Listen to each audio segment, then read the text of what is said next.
ये भी सामने। नमस्कार, हमारे यूट्यूब चैनल में आपका स्वागत है। आज हम बात करने वाले हैं Uttar Pradesh power corporation limited में ये नई वैकेंसी आई है, तो इसमें क्या है, किस तरीके के इनसे क्या योग्यता होगी, किस तरीके से क्या क्या डॉक्यूमेंट्स लगाने होंगे, ये सारा डिटेल्स हम आपको बताएंगे। कब तक लास्ट डेट है, कब से आवेदन शुरू होंगे, ये पूरा डिटेल हम आपको बताएंगे। देखिए इसमें है क्या।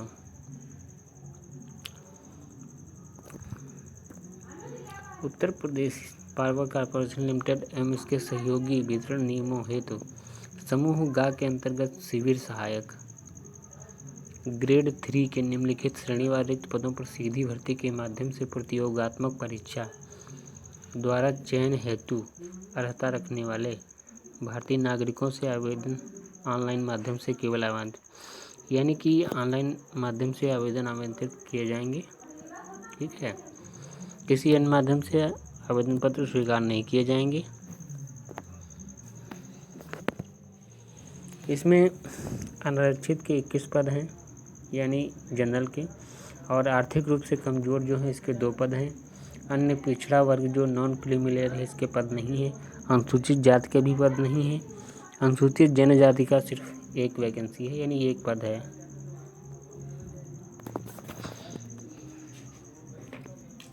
इसमें रिक्तियों की संख्या घटाई और बढ़ाई भी जा सकती है।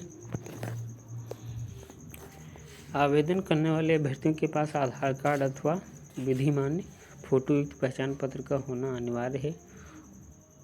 ये अगला पॉइंट क्या है, उपरोक्त पदों का आरक्षण का लाभ केवल उत्तर प्रदेश राज्य के मूल निवासियों को ही होगा, यानी उत्तर प्रदेश के जो मूल निवासी है आरक्षण उन पर ही लागू होगा। दूसरा है कि विज्ञापित पद पर आवेदकों की संख्या अधिक होने की स्थिति में ऑनलाइन परीक्षा यानी CBT, अगर इसमें आवेदकों की संख्या ज़्यादा होगी तो इसमें CBT exam computer based test कराया जाएगा। उसके आधार पर जो है आपकी शॉर्टलिस्ट किया जाएंगे उन अभ्यर्थियों को है जो इसमें मौका मिलेगा। इसका वेतनमान 27,200 से 86,100 रुपये वेतनमान होगा। अन्य भत्ते भी इस पर लागू होंगे। राष्ट्रीयता में क्या क्या है, इसकी अर्हताएं क्या हैं, देखिए इसमें भारत का नागरिक होना चाहिए, तिब्बत शरणार्थी हो जो भारत में स्थायी निवास के अभिप्राय से पहली बार जनवरी 1962 के पूर्व भारत आया हो। देखिए इसका नोटिफिकेशन ध्यान से पढ़िएगा। भारतीय मूल का ऐसा व्यक्ति हो जिसने भारत में स्थायी निवास के अभिप्राय से पाकिस्तान, श्रीलंका या किसी पूर्वी अफ्रीकी देशों, युगांडा, यूनाइटेड तंजानिया वगैरह से माइग्रेट किया हो, यानी आया हो। प्रतिबंध यह है कि उपरोक्त श्रेणी खा एवं गा के अभ्यर्थियों को ऐसा व्यक्ति होना चाहिए जिसके पक्ष में राज्य सरकार द्वारा पात्रता का प्रमाण पत्र जारी किया जा चुका हो। प्रतिबंध यह भी है कि श्रेणी खा में आने वाले अभ्यर्थियों को पुलिस महानिरीक्षक अभिसूचना शाखा उत्तर प्रदेश द्वारा प्रदत्त पात्रता का प्रमाण पत्र प्राप्त करना होगा।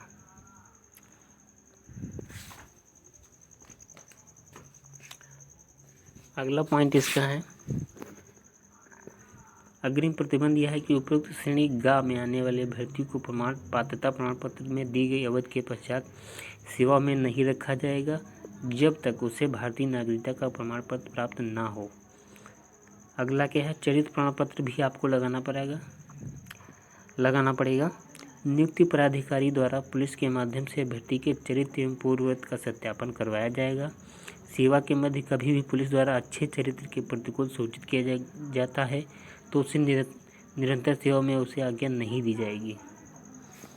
ठीक है, यानी आपका पुलिस वेरिफिकेशन भी होगा।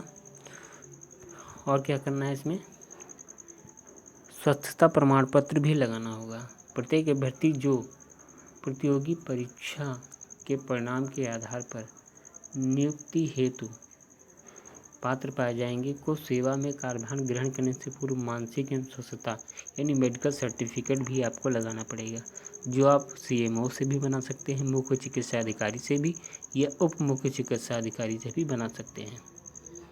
चौथी चीज़, वैवाहिक स्थिति। सेवा में किसी पद पर नियुक्ति के लिए ऐसे पुरुष अभ्यर्थी पात्र नहीं होंगे जिनकी एक से अधिक पत्नियां हों, या अथवा कि ऐसी महिला अभ्यर्थी जिन्होंने ऐसे पुरुष से विवाह किया हो जिसके पहले से ही एक पत्नी हो। परंतु यह निदेशक मंडल ऐसे किसी अभ्यर्थी को इस नियम के प्रवर्तन से छूट दे सकते हैं यदि वह समाधान हो जाए कि ऐसा करने के लिए विशेष कारण पाए गए हैं।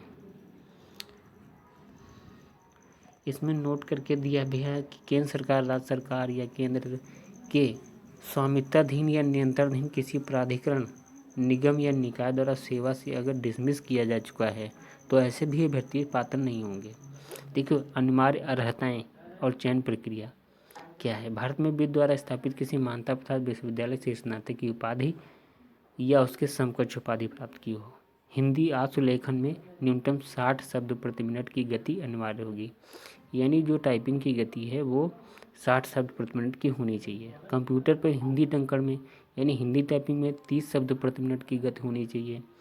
चयन प्रक्रिया लिखित आधार और आशुलेखन परीक्षा, यानी इसमें लिखित परीक्षा भी आपकी होगी, उसके बाद आपको टाइपिंग टेस्ट भी किया जाएगा। ठीक है, उसके बाद जो है पा सकते हैं। पहला भाग CBT का होगा, यानी कंप्यूटर बेस्ड टेस्ट होगा। ठीक है, इसे CCC स्तर का कंप्यूटर ज्ञान से संबंधित एक प्रश्न पत्र होगा। CCC से संबंधित एक पेपर होगा जिसमें वस्तुनिष्ठ प्रकार के 50 प्रश्न होंगे। प्रत्येक प्रश्न 1 अंक का होगा, अर्थात 50 अंकों की परीक्षा होगी। ठीक है, गलत अंक के लिए 1/4 अंक, इसमें नेगेटिव मार्किंग भी होगी। कंप्यूटर ज्ञान के प्रथम भाग की इस परीक्षा में कम से कम 20 अंक प्राप्त करना अनिवार्य होगा। अन्यथा की स्थिति में संबंधित अभ्यर्थी को अर्ह न मानते हुए उसकी लिखित परीक्षा के द्वितीय भाग का मूल्यांकन नहीं किया जाएगा। यानी कि जो CBT जो पहला टेस्ट होगा उसमें आप 20 से कम नंबर नहीं आने चाहिए। इससे कम नंबर आते हैं तो आपको दूसरी परीक्षा के लिए अर्ह नहीं माना जाएगा, यानी योग्य नहीं माना जाएगा। अगला एग्जाम आप नहीं दे सकते हैं। दूसरा, प्रश्न पत्र में क्या क्या आएगा। सामान्य स्टडी आएगी, 25 क्वेश्चन होंगे जो 25 नंबर के होंगे। दूसरा, तार्किक ज्ञान होगा जो 45 प्रश्न होंगे, 45 नंबर होंगे उसके। सामान्य हिंदी जो इंटरमीडिएट स्तर की आएगी उसमें 65 क्वेश्चन होंगे, 65 नंबर के होंगे। सामान्य इंग्लिश भी आएगी जो इंटरमीडिएट स्तर पे होंगे, 65 क्वेश्चन होंगे। तो कुल मिला के 200 नंबर का ही पेपर होगा आपका।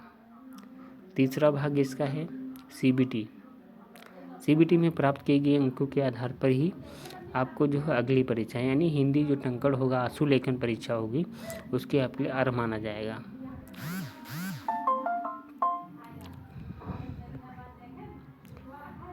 आशुलेखन परीक्षा, ठीक है,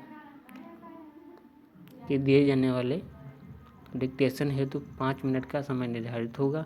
इस 5 मिनट की अवधि में यानी 5 मिनट के लिए आपको बैठाला जाएगा, तो 5 मिनट में आपकी स्पीड देखी जाएगी। ठीक है। दूसरा, चयन हेतु आशुलेखन में 60 शब्द प्रति मिनट की गति, हिंदी टंकण में 30 शब्द मिनट, यानी आशुलेखन में 60 शब्द प्रति मिनट होना चाहिए और हिंदी टंकण में 30 शब्द प्रति मिनट होना चाहिए। ठीक है। इस तरीके से आय की गणना आपकी 1/1/2022 को न्यूनतम 21 वर्ष होनी चाहिए और अधिकतम 40 वर्ष होनी चाहिए। आय में छूट किसको दी जाएगी? अनुसूचित जनजाति के श्रेणी को छूट दी जाएगी, भूतपूर्व सैनिक जो होते हैं उनको छूट जाएगी। ठीक है। पूरा नोटिफिकेशन आप जरूर पढ़ें। आरक्षण नियमानुसार जो भी उत्तर प्रदेश शासन के द्वारा निर्धारित होगा उस हिसाब से दिया जाएगा। परीक्षा स्थान लखनऊ, मेरठ, नोएडा, आगरा और वाराणसी शहरों में होगी। ठीक है।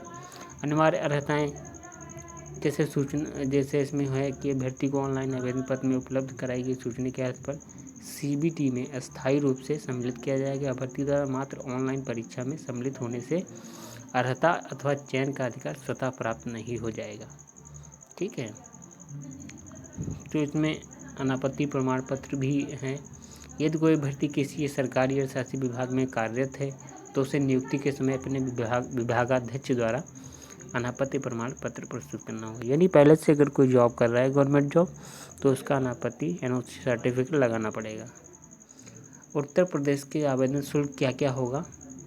अनुसूचित जनजाति के लिए 826 रुपये प्रति आवेदन और अनारक्षित और आर्थिक रूप से कमजोर वर्ग हेतु 1180 रुपये पड़ेगा। ठीक है, GST सहित। अधिक जानकारी के लिए आप www.uppcl.org पर उपलब्ध है, इसको भी आप अपना देख सकते हैं। ठीक है, गूगल पे टाइप करिएगा www.uppcl.org, इससे जो है आपको पूरी जानकारी मिल जाएगी। ठीक है, आवेदन कैसे करें वो आप इस वेबसाइट को जैसे ही ओपन करेंगे आपको पूरी जानकारी वहाँ पे मिल जाएगी।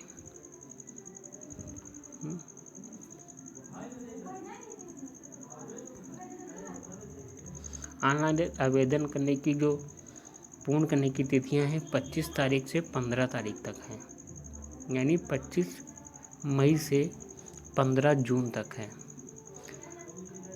आवेदन शुल्क कब तक जमा कर सकते हैं, तो 25 तारीख से 15 जून तक जमा कर सकते हैं। चालान वगैरह की जो SBI का चालान आपका लगेगा ये 25 तारीख से 17 जून तक, यानी 25 मई से 17 जून तक आप चालान इसका जमा कर सकते हैं। परीक्षा की जो संभावित तिथि है जुलाई 2022 के तृतीय सप्ताह में। उम्मीद है ये जानकारी आपको अच्छी लगी हो। जानकारी अच्छी लगी हो तो चैनल को लाइक, शेयर, सब्सक्राइब जरूर करें और बेल आइकन भी प्रेस करें, ताकि हमारी तरफ से जो भी वीडियो अपलोड किया जाएगा उसकी जानकारी आपको सबसे पहले मिलेगी। उम्मीद करते हैं वीडियो आपको अच्छा लगा होगा और सभी लोग सब्सक्राइब जरूर करें, क्योंकि यहाँ पे जो भी जानकारी मिलेगी वो ऑथेंटिक न्यूज़ होगी। ठीक है, बहुत तरीके की वीडियो आते हैं जो